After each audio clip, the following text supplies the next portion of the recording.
महाराष्ट्र के कोंकण क्षेत्र में एक गांव है जिसका नाम है महाड़। उस गांव में एक चौधर तालाब है जहां अस्पृश्य लोगों को पानी पीने की अनुमति नहीं थी। 20 मार्च 1927 को डॉक्टर अंबेडकर के नेतृत्व में हजारों लोगों ने उस तालाब की तरफ कूच किया और जाकर उस तालाब से पानी पिया। इसी इवेंट को महाड़ सत्याग्रह के नाम से इतिहास में जाना जाता है। जो महाड़ सत्याग्रह 20 मार्च 1927 को एक तालाब में पानी पीने से शुरू हुआ था, उसका कल्मिनेशन उसी साल 25 दिसंबर को महाड़ में मनुस्मृति का दहन कर हुआ। ये कहानी आप लोगों ने सुनी होगी, लेकिन ये पूरी कहानी नहीं है। नमस्कार, मेरा नाम है कमल रावत और आज हम महाड़ सत्याग्रह के उन पहलुओं के ऊपर से पर्दा उठाएंगे जिनके बारे में कोई बात नहीं करता। शुरू करने से पहले मेरी आप सबसे एक विनती है कि आप किसी भी पूर्वाग्रह से मत आइए, किसी भी साइड से मत आइए, लेफ्ट से, राइट से, ऊपर से, नीचे से, कहीं से भी मत आइए। सत्य का सबसे बड़ा शत्रु पूर्वाग्रह होते हैं। अगर आप पहले से मन बनाकर बैठे हुए हैं कि ये सही है या ये गलत है, तो सत्य की खोज बड़ी मुश्किल हो जाएगी। इस वीडियो में मैं जितने भी एविडेंसेस दूंगा, सारे के सारे एविडेंसेस अंबेडकर जी की खुद की राइटिंग से हैं। मिनिस्ट्री ऑफ एक्सटर्नल अफेयर्स की वेबसाइट पर अंबेडकर जी की स्पीचेस और राइटिंग बहुत डिटेल्स में अवेलेबल है। उन्हीं के वॉल्यूम नंबर 38 में महाड़ सत्याग्रह का जिक्र है, चैप्टर नंबर 17 में। तो उसी चैप्टर से मैंने लगभग सारे फैक्ट्स लिए हैं।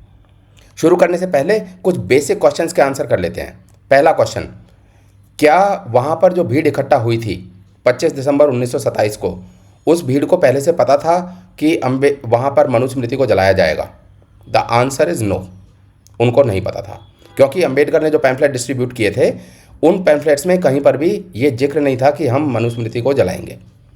दूसरा, क्या वहाँ पर मनुस्मृति को सचमुच जलाया गया? तो इस बात का ऑब्वियसली कोई फोटो प्रूफ या कोई वीडियो प्रूफ तो है नहीं, लेकिन अंबेडकर की राइटिंग में ये है कि मनुस्मृति को जलाया गया, तो हम ये मान लेते हैं कि मनुस्मृति को जलाया गया। क्या मनुस्मृति को एजेंडे के हिसाब से जलाया गया? तो एजेंडे के हिसाब से नहीं जलाया गया, क्योंकि एजेंडे के हिसाब से मनुस्मृति को जलाना था 3 बजे और मनुस्मृति को जलाया गया रात को 9 बजे। क्या मनुस्मृति को जलाने का प्रस्ताव अंबेडकर ने दिया था? Again answer is no. Manusmriti को जलाने का प्रस्ताव एक चित्पावन ब्राह्मण, जिनका नाम था गंगाधर सहस्त्रबुद्धे, गंगाधर नीलकंठ सहस्त्रबुद्धे, वो एक महाराष्ट्र के चित्पावन ब्राह्मण थे, उन्होंने ये प्रस्ताव दिया था। अंबेडकर ने ना प्रस्ताव दिया, ना तो वो रिजोल्यूशन दिया, ना उस रिजोल्यूशन को पास किया, ना उस रिजोल्यूशन के सिग्नेटरी हैं अंबेडकर। अगला प्रश्न, क्या मनुस्मृति को बेइज्जत करके जलाया गया?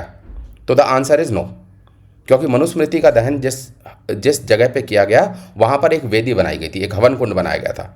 उस हवन कुंड को गाय के गोबर से लीपा गया था। उस हवन कुंड में चंदन की लकड़ियाँ डाली गई थी। उस हवन कुंड के चारों तरफ 4 खंबे लगाए गए थे, जैसे कि नॉर्मली हवन कुंड में होता है कि चारों तरफ खंबे लगाए जाते हैं, फिर उनको पत्ते बांधे जाते हैं चारों तरफ। तो पूरा डेकोरेशन किया गया था और डेकोरेशन करके किया गया था। अगला प्रश्न, क्या अंबेडकर ने खुद मनुस्मृति को जलाया? Again answer is no. ऐसा कोई एविडेंस नहीं मिलता। अंबेडकर की राइटिंग में ये पता चलता है, अंबेडकर की राइटिंग से ये पता चलता है कि मनुस्मृति को जलाने का काम गंगाधर नीलकंठ सहस्त्रबुद्धे ने 5 या 6, उसमें 5-6 लिखा हुआ है, 5-6 दलित साधुओं ने गंगाधर नीलकंठ सहस्त्रबुद्धे, जो कि ब्राह्मण था, उसके साथ मिलकर मनुस्मृति को जलाया गया। क्या अंबेडकर मनुस्मृति विरोधी थे? इस बात का उत्तर है हाँ, अंबेडकर मनुस्मृति विरोधी थे। क्यों? क्योंकि उन्होंने अपनी राइटिंग्स में बहुत डिटेल में मनुस्मृति का स्क्रूटिनी की हुई है, तो वो विरोधी थे। क्या अंबेडकर ने 25 तारीख को जो भाषण दिया था, मनुस्मृति के जलाने से पहले अंबेडकर का बहुत लंबा भाषण हुआ था, जिनमें उन्होंने यूरोप का जिक्र किया, जिनमें उन्होंने जापान का जिक्र किया, जिसमें उन्होंने लिबर्टी, फ्रेटर्निटी, इक्वेलिटी, ये सब चीज़ों का जिक्र किया, बहुत सारी बातें, वर्ण व्यवस्था के बारे में बोला, बहुत सारा कुछ बोला। तो अंबेडकर के इतने लंबे भाषण में कहीं पर भी अंबेडकर ने ये नहीं बोला कि आगे हम मनुस्मृति का दहन करेंगे। उस दिन के एजेंडा में ज़रूर मनुस्मृति का दहन लिखा हुआ था, लेकिन वो जो एजेंडा होता है वो नॉर्मली लीडरशिप के लिए होता है, वो आम जनता के लिए नहीं होता। आम जनता में जो पैम्फलेट डिस्ट्रीब्यूट किए गए थे, उनमें कहीं पर भी मनुस्मृति के दहन का कोई जिक्र नहीं था। मनुस्मृति की कौन सी प्रति को जलाया गया, कौन सी कॉपी को जलाया गया? तो हालांकि इस बात का कोई रिकॉर्ड नहीं है कि उन्होंने मेधातिथि की मनुस्मृति को जलाया, या उन्होंने मनुस्मृति की कोई संस्कृत कॉपी जलाई, या हिंदी कॉपी जलाई, या हिंदी ट्रांसलेशन जो भी जलाया, इस बात का कहीं पे कोई एविडेंस मुझे तो नहीं मिला। अंबेडकर ने मनुस्मृति का इंग्लिश वर्जन पढ़ा है। इंग्लिश वर्जन मनुस्मृति को इंग्लिश में विलियम जोन्स ने ट्रांसलेट किया था। विलियम जोन्स जो है वो ब्रिटिश अधिकारी थे, ब्रिटिश जज थे। उन्होंने मनुस्मृति का ट्रांसलेशन किया था। बहुत ही बेकार ट्रांसलेशन है। अगर वो जलाया गया है तो सही जलाया गया है। मैं खुद भी उसको जला दूंगा, क्योंकि उसमें मनुस्मृति का सही तरह से ट्रांसलेशन है नहीं। जो भी मनुस्मृति में लिखा हुआ है उसको उन्होंने गलत तरह से रिप्रेजेंट किया है। तो हालांकि इस चीज़ का प्रूफ नहीं मिलता अंबेडकर के नेतृत्व में उस दिन कौन सी मनुस्मृति जलाई गई, लेकिन मुझे जो लगता है, अब ये मेरा ओपिनियन है, मेरे ख्याल से मनुस्मृति की जो प्रति जलाई गई वो विलियम जोन्स की इंग्लिश ट्रांसलेशन वाली प्रति थी। क्यों? क्योंकि अंबेडकर जो है उन्होंने इंग्लिश ट्रांसलेशन ही पढ़ी थी। अगला क्वेश्चन, क्या इस बात का कोई एविडेंस है? कहीं पर कोई एविडेंस हो, किसी व्यक्ति ने बोला हो कि उसके सामने मनुस्मृति का दहन किया गया? तो again the answer is no. ना तो उन 5-6 दलित साधुओं के बारे में किसी को पता, ना कोई प्रत्यक्षदर्शी था, ना कहीं पर भी इस बात का कोई रिकॉर्ड आया जहाँ पे किसी ने ये स्टेटमेंट दी हो कि मेरे सामने जलाया गया, मैंने देखा ऐसा होते हुए। ऐसा कहीं पर नहीं बोला गया, कहीं पर नहीं देखा गया। हाँ, अंबेडकर की राइटिंग में ये ज़रूर आता है। और आप इस बात को सोचिए कि ये 25 दिसंबर की बात है। 25 दिसंबर मतलब कड़ाके की ठंड, 1927, जब लाइट्स वगैरह जो है नहीं होती होंगी। तो उस समय पे रात को 9 बजे तक कितने लोग रुके होंगे भाषण सुनने के लिए, कितने नहीं रुके होंगे, कितने एजेंडा को फॉलो कर रहे होंगे, मुझे मालूम नहीं है। ये मैं आप लोगों के विवेक पर छोड़ता हूँ। क्या गंगाधर नीलकंठ सहस्त्रबुद्धे, जिस ब्राह्मण ने मनुस्मृति को जलाया, क्या उसको अंबेडकर का समर्थन था? तो मेरे विचार से बिल्कुल समर्थन था। क्यों? क्योंकि पहली बात तो अंबेडकर उस सभा के चेयरमैन थे, तो और एजेंडा पहले से था, और एजेंडे में मनुस्मृति को जलाना था। हालांकि ये पैम्फलेट में अंबेडकर ने नहीं डाला था। दूसरी चीज़ कि इस इंसिडेंट के बाद गंगाधर नीलकंठ सहस्त्रबुद्धे को अंबेडकर ने अपने जनसत्ता अखबार का एडिटर बना दिया था। तो मेरे विचार में समर्थन था। तो ये सब हैं फैक्ट्स। अब हम इन फैक्ट्स का करेंगे विश्लेषण, और विश्लेषण भी अंबेडकर की राइटिंग से ही करेंगे। महाड़ सत्याग्रह को समझने के लिए पहले हमें ब्रिटिश माइंडसेट को समझना पड़ेगा। अंग्रेज जिस भी देश में जाते थे उस देश की फॉल्ट लाइंस को देखते थे और उस देश की फॉल्ट लाइंस को एक्सप्लॉइट करते थे ताकि वो उस देश में हमेशा अनरेस्ट रखें। क्यों? क्योंकि अगर देश के लोग आपस में जुड़े हुए रहेंगे तो ब्रिटिशर्स वहाँ पे राज नहीं कर पाएंगे। इंडिया में ब्रिटिशर्स के लिए बड़ी परेशानी थी, क्योंकि 1857 का बहुत मेजर सत्याग्रह हुआ, बहुत मेजर आंदोलन हुआ था, जिसमें एक बार तो अंग्रेज़ों को बाहर खदेड़ के भगा ही दिया था। तो भारत में ब्रिटिशर्स ने जो फॉल्ट लाइन्स आइडेंटिफाई की थी उसमें सबसे बड़ी फॉल्ट लाइन थी रिलीजियस फॉल्ट लाइन, और दूसरी फॉल्ट लाइन थी कास्ट फॉल्ट लाइन। कास्ट हालांकि इतनी बड़ी लाइन नहीं थी, क्योंकि कास्ट कॉन्शियसनेस भारत में थी नहीं उससे पहले, ब्रिटिशर्स से पहले। पहली बार अगर भारतीय इतिहास में पहली बार अगर किसी ने कास्ट सेंसस कराया है तो वो ब्रिटिशर्स ने कराया है। ब्रिटिशर्स ने पहली बार कास्ट सेंसस जब कराया तो ब्रिटिश अधिकारियों के ये बयान हैं कि जब वो जाति पूछने के लिए लोगों के पास जाते थे तो अक्सर ऐसा होता था कि लोगों को अपनी जाति ढंग से पता नहीं होती थी, तो ब्रिटिशर्स उनको किसी ना किसी एक ब्रैकेट में डालते थे। अब ये ब्रैकेट में डालने का फ़ायदा ये होता है कि अगर आपने लोगों को एक ब्रैकेट में डाल दिया, आपने लोगों को बोल दिया कि तुम ये वाली ब्रैकेट हो, तुम ये वाली ब्रैकेट हो, तुम ये वाली ब्रैकेट हो, तो आपस में उनको लड़ाना बड़ा आसान है। क्यों? क्योंकि एक नेता को आप उसी ग्रुप से खड़ा कीजिए। एक कास्ट लीडर को ग्रूम करना है बस ब्रिटिशर्स को। उस कास्ट लीडर को जब वो ग्रूम करेंगे तो वो कास्ट लीडर अपनी जाति के लोगों में या तो ब्रिटिशर्स के लिए सॉफ्ट कॉर्नर डेवलप करेगा या फिर वो तटस्थ कर देगा। तटस्थ करने का मतलब है वो ये कहेगा कि देखो हम पे तो पहले भी अत्याचार हो रहा था, अब ये अंग्रेज अत्याचार कर रहे हैं, हमारे लिए तो सब बराबर हैं। तो जैसे हमारे लिए ब्राह्मण थे वैसे ही हमारे लिए ये हैं। ये चीज़ आपको हर जगह पे दिखाई देगी। ये चीज़ आपको आर्यन इन्वेजन थ्योरी में दिखाई देगी कि पहले भी बाहर से आए हैं, तो ब्रिटिशर्स अगर बाहर से आ गए तो उसमें क्या बुराई है, क्योंकि यहाँ के तो मूल निवासी भी बाहर से आए हैं। तो ये अंग्रेज़ों की एक थ्रेड आपको हमेशा दिखेगा। बिल्कुल फ्लॉड थ्योरीज हैं, लेकिन एक ही फ्लॉड थ्योरी को अगर आप बार बार बोलते हैं और बहुत सारे लोग बोलते हैं तो उससे क्या होता है कि लोगों के अंदर एक कॉन्शियसनेस आ जाती है। दूसरा, हमें भारत की अपनी व्यवस्थाओं को समझने की आवश्यकता है। भारत की अपनी व्यवस्थाएं ऐसी थी कि भारत के अंदर जलाशयों को, जो पानी वाटर बॉडीज़ जो होती हैं, भारत के अंदर जलाशयों को बहुत प्रोटेक्ट करके रखा जाता था। अब भारत के अंदर कभी भी सेंट्रलाइज प्रोटेक्शन ऑफ रिसोर्सेज नहीं होती। प्रोटेक्शन ऑफ रिसोर्सेज को डिसेंट्रलाइज किया जाता है। इसका मतलब क्या है? इसका मतलब ये है कि अगर कोई जलाशय है, मान लीजिए किसी गांव में कोई पोखर है, पोखर मतलब तालाब, गांव में कोई तालाब है, तो उसी गांव के लोग उस तालाब की प्रोटेक्शन करेंगे। और ये कॉन्शियसनेस इतनी ज़्यादा थी कि हम जब बच्चे थे तो हम अपने बचपन में भी देखते थे कि तालाब के अंदर चप्पलों से जाना अलाउड नहीं था।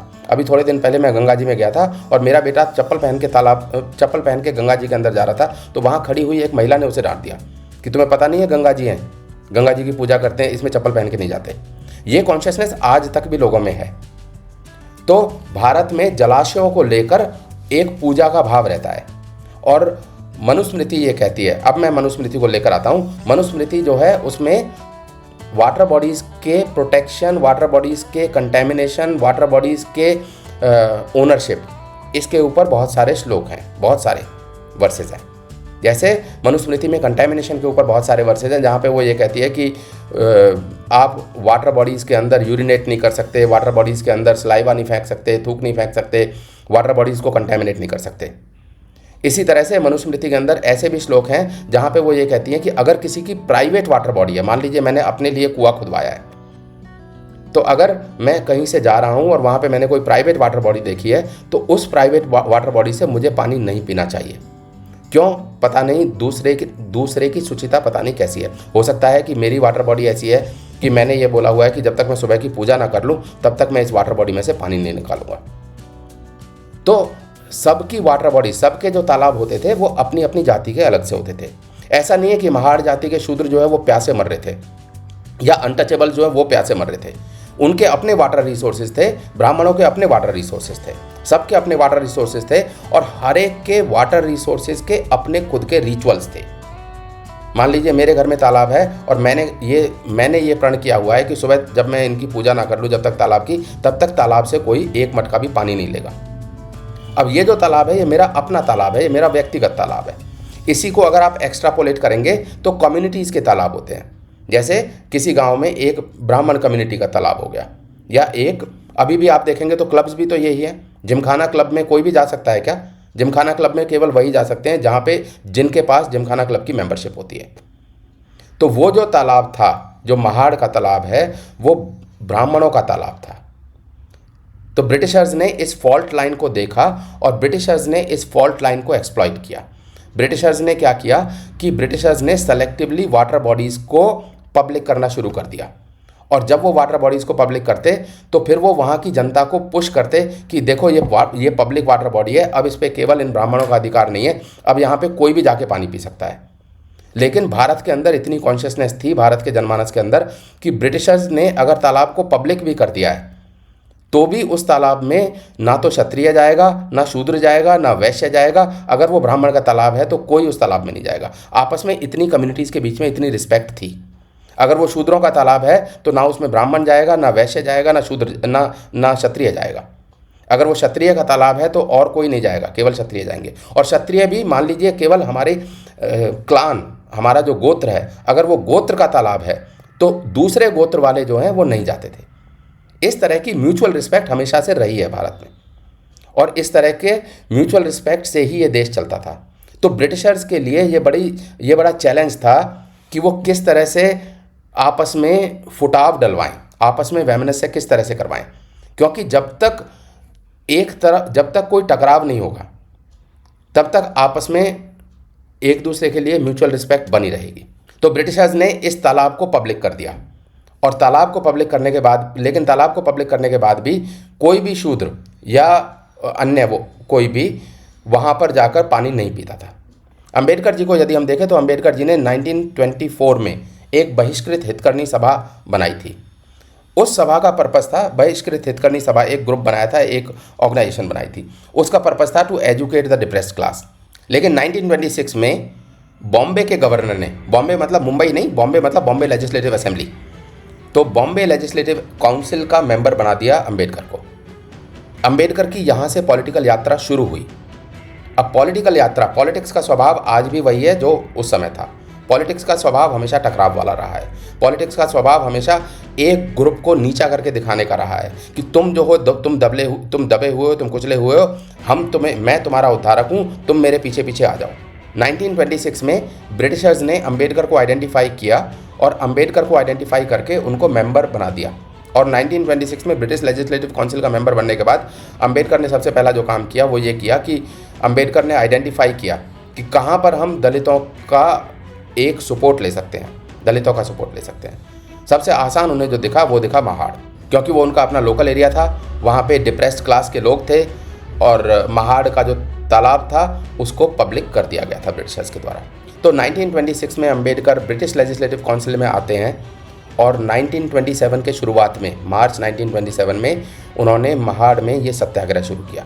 और ब्राह्मणों ने कभी ये सोचा भी नहीं था, वहाँ के जो अपर कास्ट थे सो कॉल्ड, उन्होंने कभी ये सोचा भी नहीं था कि इस तरह का कोई आंदोलन होगा जहाँ पे हमारे तालाब को दूषित करने के लिए लोग आएंगे। दूषित करने के लिए कोई क्यों आएगा? किसी के तालाब को भी दूषित करने के लिए आप क्यों जाएंगे?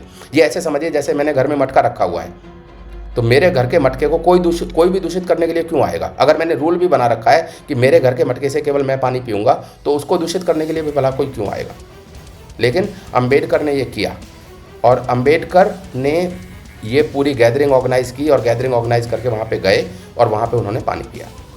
जब अम्बेडकर ने पानी पिया तो इस बात का कोई एविडेंस नहीं मिलता कि उसका किसी ने कोई विरोध किया हो उस दिन। लेकिन क्योंकि ये बात शायद किसी ने सोची भी नहीं होगी कि इतना बड़ा इवेंट हो सकता है। लेकिन उसके बाद ब्राह्मणों ने विरोध किया और जिस ब्राह्मण ने विरोध किया अम्बेडकर ने उसको जेल में डलवा दिया। तो इस प्रकार कुछ ब्राह्मण 4 महीने तक जेल में रहे। ये अम्बेडकर की राइटिंग्स में मिलता है। आप सोचिए यदि आप उनकी जगह होते, अपर कास्ट की जगह, तो आप क्या करते? ऑब्वियसली कोर्ट में जाओगे। तो अपर कास्ट के लोग महाड़ सिविल कोर्ट में गए और वहाँ से स्टे लेकर आए।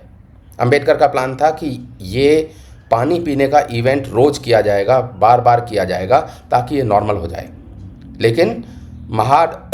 लेकिन महाड़ सिविल कोर्ट से जो वहाँ के अपर कास्ट थे वो स्टे ऑर्डर लेकर आ गए।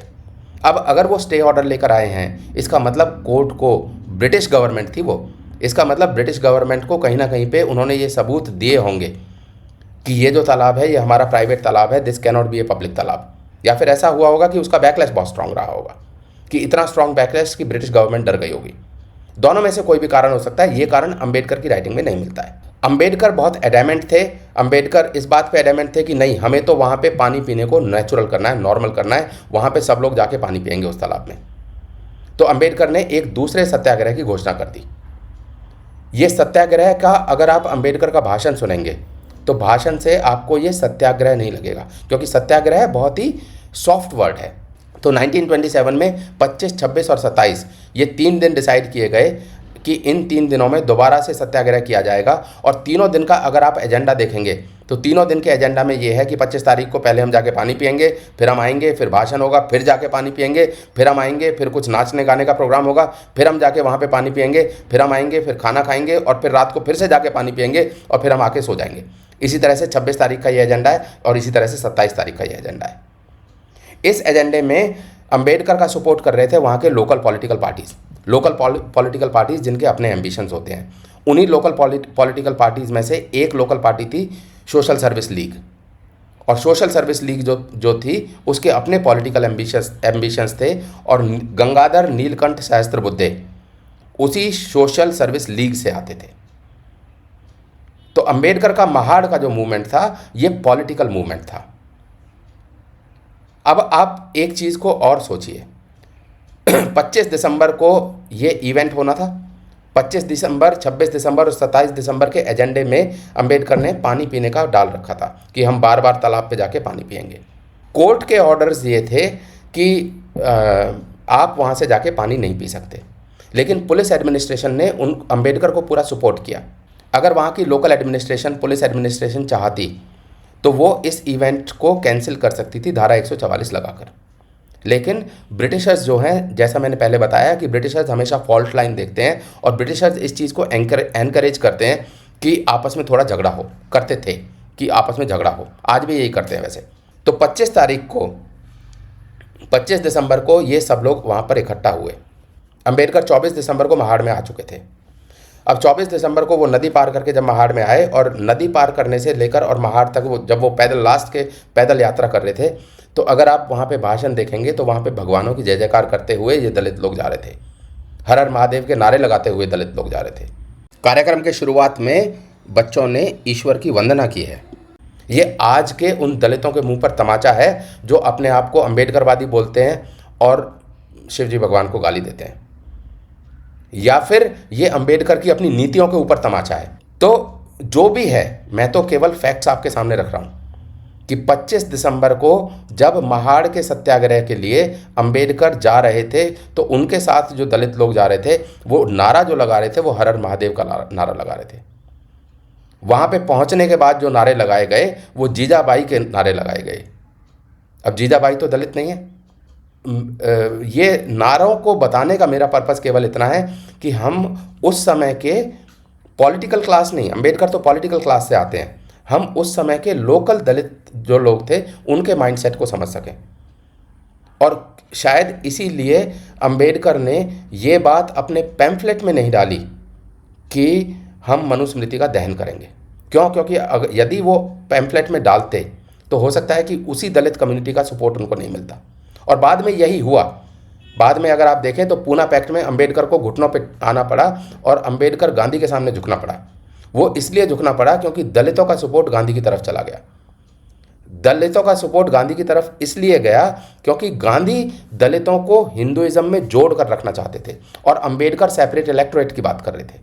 जैसे मुस्लिमों का सेपरेट इलेक्टोरेट है उसी तरह से दलितों का सेपरेट इलेक्टोरेट हो। ब्रिटिशर्स सेपरेट इलेक्टोरेट को मंजूरी दे चुके थे। हम गांधी को कितनी भी गाली दें, लेकिन दलितों के सेपरेट इलेक्टोरेट को जो कैंसिल कराया वो गांधी ने कराया। अब आते हैं प्रस्तावों पे। तो 25 दिसंबर 1927 को जो प्रस्ताव पास हुए उसमें से दूसरा प्रस्ताव, टोटल 4 प्रस्ताव पास हुए थे, उसमें से दूसरा प्रस्ताव था मनुस्मृति को दहन का, मनुस्मृति को जलाने का। इस प्रस्ताव को प्रस्तुत किया गंगाधर नीलकंठ सहस्त्रबुद्धे ने। इस प्रस्ताव का समर्थन किया राजभोज ने और इस प्रस्ताव की पुष्टि की थोरात ने। आप देखिए इसी प्रकार राजनीति चलती है। राजनीति में यदि कोई कंट्रोवर्शियल काम करवाना हो तो शीर्ष पे बैठा हुआ आदमी कभी वो खुद नहीं बोलता, वो नीचे के लोगों से कराता है। यदि कोई मान लीजिए पार्टी का अध्यक्ष है तो अगर अच्छी बात बोलनी होगी तो पार्टी का अध्यक्ष आके खुद अनाउंसमेंट करेगा। लेकिन जब भी कोई कंट्रोवर्शियल बात बोलनी होगी, कुछ ऐसी बात बोलनी होगी जिसका पता नहीं है कि जनता कैसे रिएक्ट करेगी, तो ऐसी बात को बोलने के लिए थोड़े लोअर लेवल के लोगों को भेजा जाता है ताकि अगर जनता बैकलैश करे तो शीर्ष पर बैठा हुआ व्यक्ति आकर ये कह दे कि इस आदमी ने ये गलत किया और उसको पार्टी से चाहो तो उसको पार्टी से निकाल दो, कुछ भी कर दो। आप देखिए आज भी राजनीति इसी प्रकार चलती है। आप देखेंगे संघ की भी नीति ऐसी है। संघ ने कभी भी राम मंदिर का समर्थन नहीं किया।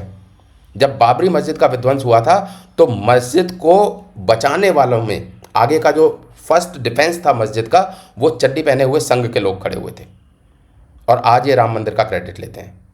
बाद में जब वो मस्जिद टूट गई, शिवसेना ने खूब समर्थन किया था। बाद में जब वो मस्जिद टूट गई तो क्रेडिट संघ ने लिया कि देखो हमारे स्वयंसेवकों ने जाके मस्जिद तोड़ी। स्वयंसेवकों ने इंडिविजुअल कैपेसिटी में वो काम किया था और संघ के बोलने के विरोध में वो काम किया था। अभी भी अगर आप देखें तो मोहन भागवत का राम मंदिर के बाद बयान था कि अब हमें और किसी मस्जिद में शिवलिंग क्यों ढूंढना।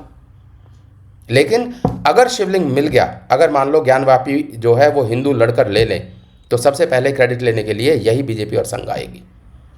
तो राजनीति का ये चरित्र होता है। राजनीति हमेशा फॉल्ट लाइंस को देखती है। हमें यदि हम राजनीति से जुड़ेंगे, और मैंने तो जुड़ के देखा है, आप लोगों ने देखा है कि मैंने जुड़ के भी देखा है, लेकिन राजनीति जो है वो तोड़ती है, धर्म जोड़ता है।